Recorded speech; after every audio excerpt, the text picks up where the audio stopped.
کہ آپ کو کیا خبر ہو سکتا ہے قیامت قریب ہو، سورۃ احزاب میں، سورۃ شورى میں بھی اس کی تعبیر ہے کہ وما یدریک لعل الساعة قریب، اس کا بھی یہی مطلب ہے۔ سورۃ عبس کے اندر ہے کہ وما یدریک لعلہ یزکیٰ،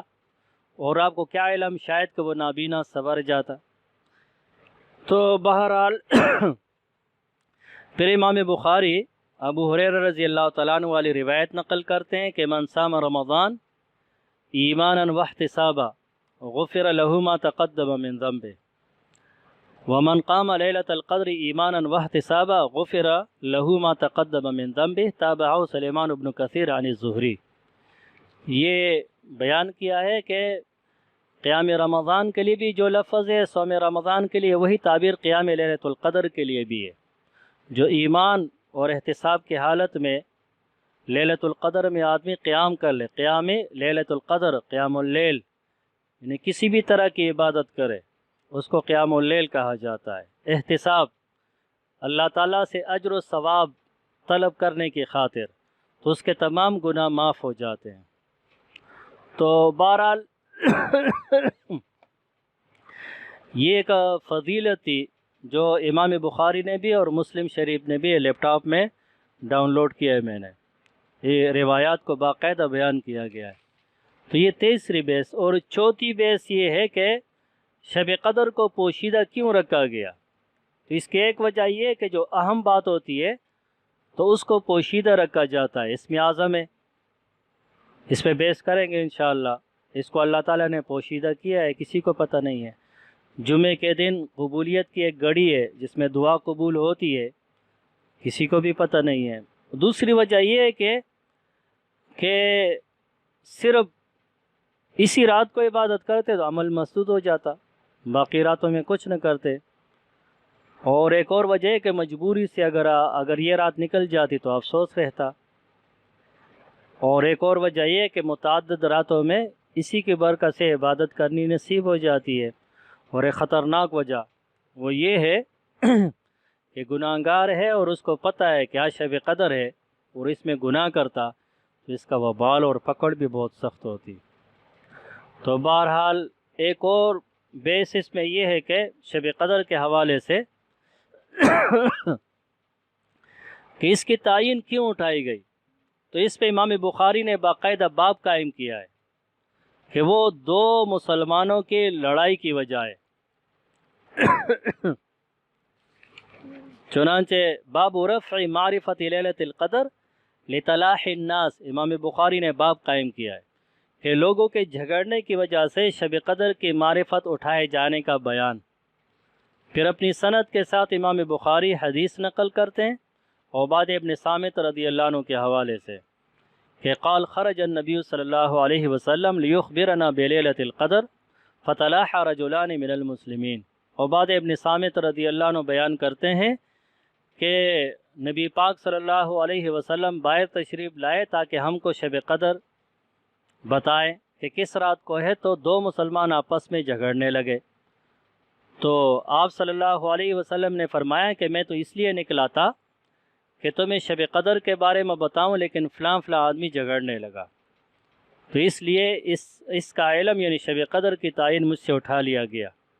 لیکن ساتھ یہ بھی فرمایا کہ وَعَسَىٰ أَن يَكُونَ خَيْرًا لَكُمْ، ہو سکتا ہے کہ اسی میں خیر ہو۔ وہی خیر ہوئی کہ اسی کی برکت سے کہ تعین نہیں ہے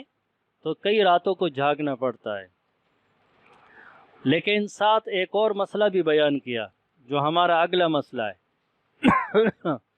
کہ فَالْتَمِسُوهَا فِي التَّاسِعَةِ وَالسَّابِعَةِ وَالْخَامِسَةِ، کہ اس رات کو یعنی شب قدر کو تم آخر عشر کے 9، 7 اور 5 راتوں میں تلاش کرو۔ تو بہرحال تو یہ بھی ایک بیس ہے شب قدر کی تعین کے بارے میں۔ شب قدر کی ایک تعین تو یہ بخاری شریف میں آ گئی کہ آخری عشرے کے 9، 7 اور 5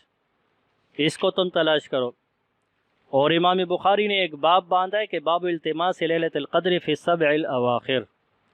جو آخری 7 عشرہ کے 7 دن ہے اس میں تلاش کرو۔ تو گنگوئی رحمہ اللہ فرماتے ہیں تو ظاہر ہے کہ جب عاشرہ کے آخری سات ہو تو عاشرہ کے تو ابتدائی دن اس سے نکل جائیں گے، لیکن ابن عبد البر رحمہ اللہ نے توجیہ بیان کی صرف اسی سال کے بارے میں۔ بعد میں رسول اللہ صلی اللہ علیہ وسلم نے فرمایا، جو ام عائشہ رضی اللہ عنہ کی روایت ہے اور خود امام بخاری نے بھی اس کو نقل کیا کہ تحروا لیلۃ القدر فی الوتر من العشر الاواخر، چنانچہ اس پہ باقاعدہ باب باندھا ہے امام بخاری نے، باب تحری لیلۃ القدر فی الوتر من العشر الاواخر، کہ شب قدر کے آخری عاشرے کی طاق راتوں میں ڈھونڈنے کا بیان۔ اس میں ام عائشہ رضی اللہ تعالیٰ عنہ کی روایت ہے کہ ان رسول اللہ صلی اللہ علیہ وسلم قال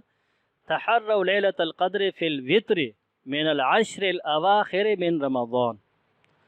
کہ ام عائشہ رضی اللہ عنہ نے فرمایا کہ رسول اللہ صلی اللہ علیہ وسلم نے فرمایا کہ شب قدر کو رمضان کی آخری عاشرے کی طاق راتوں میں تلاش کرو۔ چنانچہ پھر اس کے بعد ابو سعید الخدری رضی اللہ تعالیٰ عنہ کی روایت بھی لے کے آئے، پھر آگے پھر ام عائشہ رضی اللہ عنہ کی روایت دوبارہ بھی لے کے آئے، پھر ابن عباس رضی اللہ تعالیٰ عنہ کی روایت کہ التمسوها فی العشر الاواخر من رمضان، یہ روایت لے کے آئے، پھر ابن عباس رضی اللہ عنہ کی ایک اور روایت بھی لے کے آئے۔ لیکن ایک اور بات میں عرض کرنا چاہ رہا ہوں، میرے سامنے مسلم شریف ہے، لیپ ٹاپ کے اندر ڈاؤن لوڈ ہے، اس میں ابی بن کعب رضی اللہ تعالیٰ عنہ کی روایت یقول قیل له ان عبداللہ ابن مسعود رضی اللہ عنہ یقول من قام السنة اصاب لیلۃ القدر، ابن مسعود رضی اللہ عنہ کی روایت کہ جو سال بھر جھاگ کر قیام کرے اسے لیلۃ القدر مل جائے گی۔ تو گویا کہ ابن مسعود رضی اللہ عنہ کے نزدیک شب قدر پورے سال میں گھومتا ہے، ابن مسعود رضی اللہ عنہ۔ اگرچہ ابی بن کعب اس کی توضیح کرتے ہیں، اس کی تشریح بھی کرتے ہیں، وہ فرماتے کہ جب ابی بن کعب رضی اللہ عنہ نے یہ سنا ابن مسعود رضی اللہ عنہ کی روایت، تو ابی رضی اللہ عنہ نے فرمایا کہ اس ذات کی قسم جس کے علاوہ کوئی معبود نہیں، لیلۃ القدر بلا شبہ رمضان میں ہوتی ہے، اور ابی بغیر استثناء کے حلف اٹھاتے تھے، یعنی بڑے یقین کے ساتھ انشاءاللہ بھی نہیں بولتے تھے، اس کو استثناء کہتے ہیں کہ اللہ کی قسم میں جانتا ہوں کہ وہ کون سی رات ہے۔ چنانچہ اس روایت کے اندر باقاعدہ اللہ آپ کا بھلا کرے، اس روایت کے اندر 27ویں کا بیان ہے کہ وہ کون سی رات ہے، وہ رات ہے جس میں رسول اللہ صلی اللہ علیہ وسلم نے ہمیں قیام کا حکم فرمایا تھا، اور وہ 27ویں صبح کی رات ہے۔ اس کی علامت یہ ہے کہ لیلۃ القدر کی صبح کا سورج بالکل سفید طلوع ہوتا ہے، اس میں شعاعیں اور کرنیں نہیں ہوتی۔ چنانچہ یہ بھی ایک روایت ہے مسلم شریف کی اور صحیح سند کے ساتھ ہے۔ تو بعض رات نے کہا کہ جب طاق راتوں کی روایتیں موجود ہیں، ابن مسعود رضی اللہ تعالیٰ عنہ یہ روایت کیوں نقل کرتے ہیں؟ تو بعض نے کہا کہ اس لیے کہ مسلمان صرف رمضان میں عبادت کر کے سال بھر عبادت سے غافل نہ رہے، اور یہ بھی ہو سکتا ہے کہ ابن مسعود رضی اللہ تعالیٰ عنہ کی نزدیک شب قدر 2 ہو، سال بھر کے لیے، ایک رمضان کے لیے۔ چنانچہ امام ابو حنیفہ رحمۃ اللہ علیہ کی طرف جو ایک منسوخ قول ہے کہ شب قدر، وہ 2 شب قدر کے قائل تھے، ایک لیلۃ القدر وہ ہے جو سال میں گھومتی ہے، اور ایک وہ ہے جو رمضان کی آخری طاق راتوں میں ہے۔ تو لہٰذا بعض لوگ اس مقام پہ اعتراض کرتے کہ امام ابو حنیفہ رحمۃ اللہ علیہ کو شب قدر کا پتہ نہیں ہے، کہتے پخ کر لیتے ہیں۔ ہم کہتے تمہیں حدیث پہ اتنا عبور نہیں ہے، آپ مسلم شریف کی حدیث کو تو غلط ثابت کر کے دکھاؤ، اور یہ ثابت کر کے دکھاؤ کہ ابن مسعود رضی اللہ تعالیٰ عنہ غلط بول رہے تھے، وہ بھی باقاعدہ روایت نقل کر رہے ہیں۔ چنانچہ اور بھی کئی روایتوں کو یہاں پہ نقل کرتے ہیں، امام مسلم 1785 روایت بھی نقل کرتے ہیں، اور پھر 1786 بھی روایت نقل کرتے ہیں۔ تو بہرحال تو یہ بھی اس روایت جو مسلم شریف کے اندر ہے، 2 باتیں سمجھ میں آ گئی۔ ایک ہے کہ 27ویں شب بھی ہے،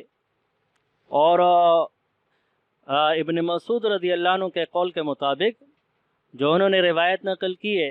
اور قول نقل کی ہے وہ سال بھر بھی ہو سکتا ہے۔